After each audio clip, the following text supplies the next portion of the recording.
जय हिंद दोस्तों, मेरा नाम है मनोवर चौहान और आपने देखना शुरू कर दिया है न्यूज निवारण टीवी। जैसा कि हमने पहले भी बताया, पश्चिमी उत्तर प्रदेश में राजनीतिक सरगर्मियां बनी रहती हैं। कांवड़ यात्रा को लेकर हो, उपचुनाव को लेकर हो, या नेताओं के इधर से उधर जाने को लेकर हो। मैंने अब से कुछ समय पहले एक इंटरव्यू किया, जो कि अनस मोहम्मद अनस साहब थे, और एक पार्टी में वो रहे, अच्छी वोट लेकर आए और मेयर प्रत्याशी के रूप में दूसरे नंबर पर रहे। लेकिन अब मोहम्मद अनस ने अपना पता बदला। इंसान वही, स्थान वही, लेकिन नया पता क्या। मेरे साथ खुद मोहम्मद अनस है, जिन्होंने हाल ही में एक पार्टी ज्वाइन की है, आजाद समाज पार्टी। चंद्रशेखर आजाद इसके राष्ट्रीय अध्यक्ष हैं, और पुरानी पार्टी की छोड़ी और छोड़ने के बाद दूसरी जो ज्वाइन की है, उसके पीछे क्या मंशा है, क्या सोच है, और किस सोच को लेकर आगे बढ़ेंगे। मेरे साथ खुद यहाँ पर मोहम्मद अनस मौजूद है। सर, सबसे पहले स्वागत है आपका न्यूज निवारण टीवी पर। बहुत बहुत शुक्रिया। बहुत बहुत मैंने जैसे कहा, इंसान वही, स्थान वही, लेकिन पता नया।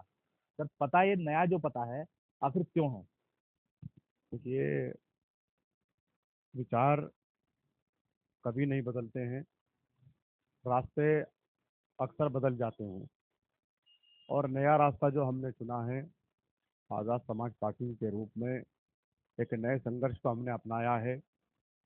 राष्ट्रीय अध्यक्ष भाई चंद्रशेखर आज़ाद जी के रूप में हिंदुस्तान के अंदर तमाम तबका, तमाम पिछड़ा, दलित, मुसलमान, तमाम समाज भाई चंद्रशेखर आज़ाद साहब की तमाम कार्यशैली से, उनके संघर्ष से एक उम्मीद रखे हुए हैं।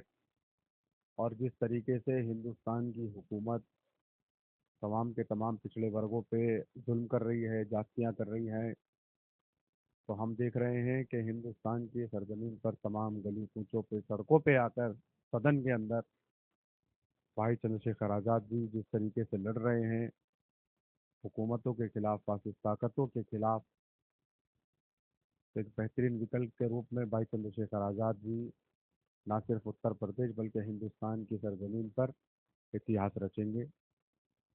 और हमारा रास्ता हमेशा से संघर्ष का रास्ता रहा है।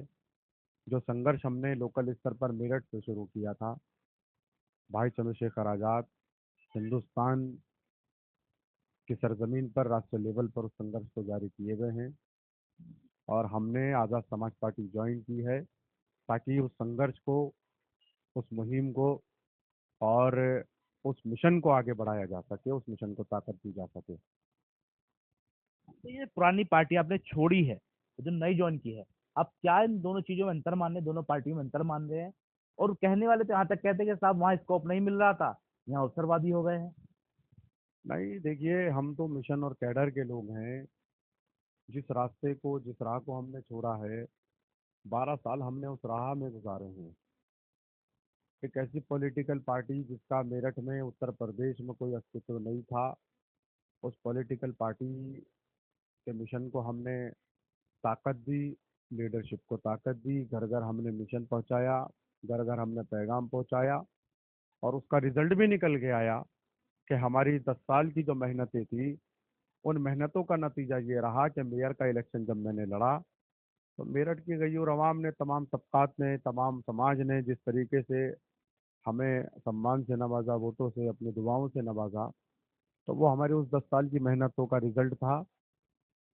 लेकिन राह हमने इसलिए छोड़ी है कि कुछ चीज़ें पॉलिटिकल पार्टी में बदलती रहती हैं, बदलाव हो जाते हैं, सोच और नियत में फ़र्क आ जाते हैं।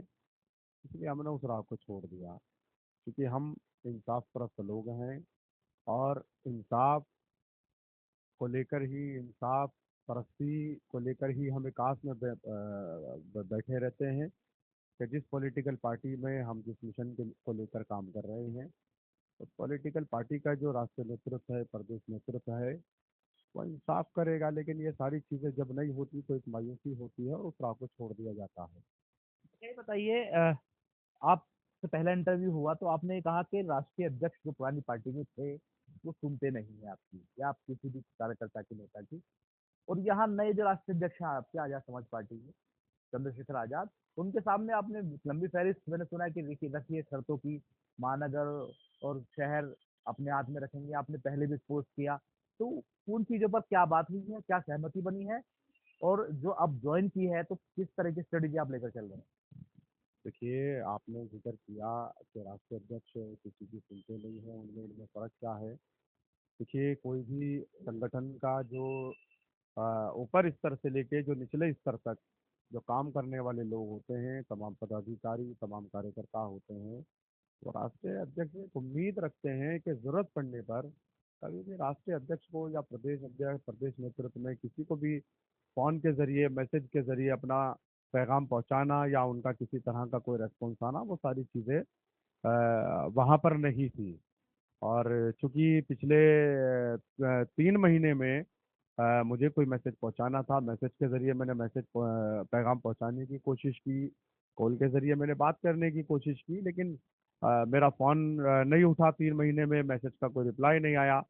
तो मैं ये समझता हूँ कि उत्तर प्रदेश के अंदर सबसे ज़्यादा अगर किसी पार्टी के उम्मीदवार पे अवाम ने भरोसा किया, ईमानदारी से नेतृत्व करने का मौका किसी को दिया, तो वो मैं हूँ। और जब मेरा ही फ़ोन नहीं उठेगा तो मैं क्या उम्मीद रख सकता हूँ कि मेरी आवाम उनसे कुछ उम्मीद रखेगी। दूसरी चीज़ यह है कि हमारी कोई शर्तों का ऐसा नहीं था कि हमारी शर्तों को माना ही जाए। पार्टी ने हमें स्पेस दिया, आज़ाद समाज पार्टी ने, भाई चंद्रशेखर आज़ाद जी ने हमें स्पेस दिया कि आप लोग क्या क्या जिम्मेदारी चाहते हैं, क्योंकि आप लोग वहाँ पर एक स्पेस को छोड़ के आ रहे हैं। तो हमारा दिल बड़ा है, हमारा दिल बड़ा है।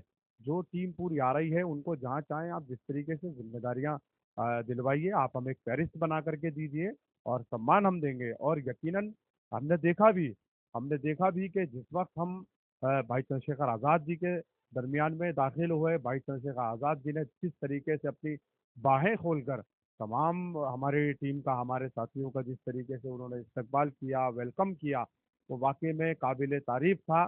और जिस तरीके से इज्जतों से हमें नवाजा है, और भाई ने वादा किया है कि एक मजबूत गठजोड़ हम तैयार करके एक बेहतरीन मिशन पे काम करेंगे और मिशन को आगे बढ़ाने का काम करेंगे। तो कुछ चीज़ें हैं, भाई ने कहा है कि आपकी जो टीम है उसमें से आप नाम दीजिए कहाँ कहाँ किनको हमें रखना है। वो सारी चीज़ें वो इंशाल्लाह उम्मीद है कि भाई और भाई की जो कोर कमेटी है वो सारी चीज़ों को तय वो जो करेगी। मिशन है आपका 2027, मिशन 2027 में क्या आप किसी विधानसभा में फिट होना चाह रहे हैं, किसी विधानसभा में तैयारी करना चाह रहे हैं? और दूसरा सवाल बाद में लूंगा, पहले बताइए। देखिए, ऐसा है, अभी हमने पार्टी ज्वाइन की है, अभी हमें बहुत कुछ करने की ज़रूरत है।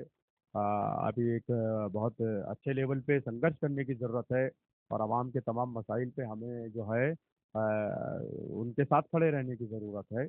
और मिशन पे काम करेंगे अभी हम, और आने वाला समय बताएगा। अगर माननीय राष्ट्रीय अध्यक्ष जी इस तरह का कोई मौका देंगे तो ज़रूर तो उसको एक्सेप्ट करूँगा, और नहीं भी देंगे तो मिशन से, कैडर से हमेशा जुड़ा रहूँगा। मैं ये कह रहा आपको समय हुआ पुरानी पार्टी में, कितनी बार राष्ट्रीय अध्यक्ष से आपका रास्ता हुआ होगा, और जो नए राष्ट्रीय अध्यक्ष हैं, उनसे कितनी उम्मीदें हैं इस चीज को लेकर? देखिए, इन 12 सालों में राष्ट्रीय अध्यक्ष जी से जो एमआईएम के राष्ट्रीय अध्यक्ष हैं बैरिस्टर तौहीन ओवैसी साहब, उनसे इन 12 सालों में तकरीबन मेरी 5 से 6 बार मरतबा मुलाकात हुई होगी। और आप देखिए कि जब मैंने मेयर का इलेक्शन लड़ा था तो उसमें भी राष्ट्रीय अध्यक्ष जो है एमआईएम के बैरिस्टर साहब, वो भी मेरे इलेक्शन में नहीं आए, प्रदेश नेतृत्व भी मेरे इलेक्शन में नहीं आया। तो ये सारी चीज़ें मैंने अपने खुद के दम पे यहाँ पे पूरी टीम के जरिए, हमारे लोगों की मेहनतों के जरिए ये इलेक्शन को हमने कंटेस्ट किया था। और सारी चीज़ें हमने खुद से यहाँ पर मैनेज की थी, सारा मैनेजमेंट हमारा खुद का बनाया हुआ तो था। ये बड़ी बात बता रहे हैं कि कोई नहीं, प्रदेश लेवल से कोई नहीं आया, राष्ट्रीय स्तर से कोई नहीं आया, आपने चुनाव लड़ा भी और सेकंड नंबर पर रहे, बावजूद इसके आपकी तब भी आंखें नहीं खुल पाई जब आपको एक धक्का ये लगा के लोकसभा के चुनाव में हेरा फेरी हो गई है, तो आपकी आंखें खुल गई? देखिए, ऐसा था कि मुझे मायूसी ज़रूर थी, लेकिन मुझे शिकायत नहीं थी, क्योंकि हम जब एक मिशन एक कैडर से जुड़ जाते हैं तो वहाँ शिकायतों का दायरा जो है उसको हमें संभाल के रखना पड़ता है। और चूंकि ठीक है, ये इतनी बड़ी चीज़ नहीं थी, क्योंकि हमें लग रहा था और हमें मालूम था कि जो मेहनतें हमने ज़मीन पर रहकर की थी, उन मेहनतों के ज़रिए हम हमें हमें एक्सेप्ट करेगी, और ऐसा हम हमने किया भी। लेकिन जैसे ही लोकसभा का इलेक्शन आया, वो सारी चीज़ें उस इलेक्शन में हुई हैं, वो सबने देखा मैंने ही अकेले ने नहीं देखा, वो सब लोगों ने देखा, पूरे शहर ने देखा, तमाम आवाम ने देखा। अब चूंकि गलत चीज़ों को तो एक्सेप्ट नहीं किया जा सकता, और जहाँ ये सारी चीज़ें हो जाती है वहाँ मिशन फिर उन लोगों के लिए कोई मायने नहीं रखता। मेरा सवाल भी यहीं से निकल रहा है, अगर आप सेकंड नंबर पर रहे, आपके यहाँ नहीं आए हैं, तो जाते कहाँ हैं? क्या आप उत्तर प्रदेश के अंदर पार्टी एक्टिवेट रह रखना चाहते हैं, नहीं चाहते हैं? आपने पुराने इंटरव्यू में कुछ ऐसी बातें बताई थी, और नई जो उम्मीद की किरण आपको दिख रही है, उसमें इसमें आप कितना फर्क मान रहे हैं? देखिए, आप देख सकते हैं कि उत्तर प्रदेश हो, चाहे राजस्थान हो, चाहे बिहार हो, और तमाम दीगर स्टेट में आप देख सकते हैं, फ़र्क यह है कि अभी तक जो एमआईएम के राष्ट्रीय अध्यक्ष बैरिस्टर असदुद्दीन ओवैसी साहब हैं, वो सिर्फ पार्लियामेंट मीडिया तक वो रहते हैं, वो बाकी का कहीं वो आते जाते नहीं है, बहुत कम उनका आना जाना रहता है। यूपी में भी एक एक साल में, 6 6 महीना में कभी एक मरतबा, कभी कभी 2 2 साल भी उनको गुजर जाते हैं। सारी चीज़ें हमने देखी है, चूंकि हमने काम किया है। लेकिन आप देखेंगे कि आज़ाद समाज पार्टी के माननीय राष्ट्रीय अध्यक्ष जी भाई चंद्रशेखर आज़ाद जी को आप देखेंगे, तमाम दीगर स्टेटों में जिस तरीके से कल हमारी मुलाकात का प्रोग्राम था, आज आप देखेंगे कि भाई प्रेस कॉन्फ्रेंस भी कर रहे हैं। भाई आज मुजफ्फरनगर में हैं, कल भाई कहीं रहेंगे, तो भाई का कोई दिन खाली नहीं रहता। तो भाई की जिंदगी का मकसद ही संघर्ष है, और ये चीज़ें हमने देखी हैं भाई के अंदर।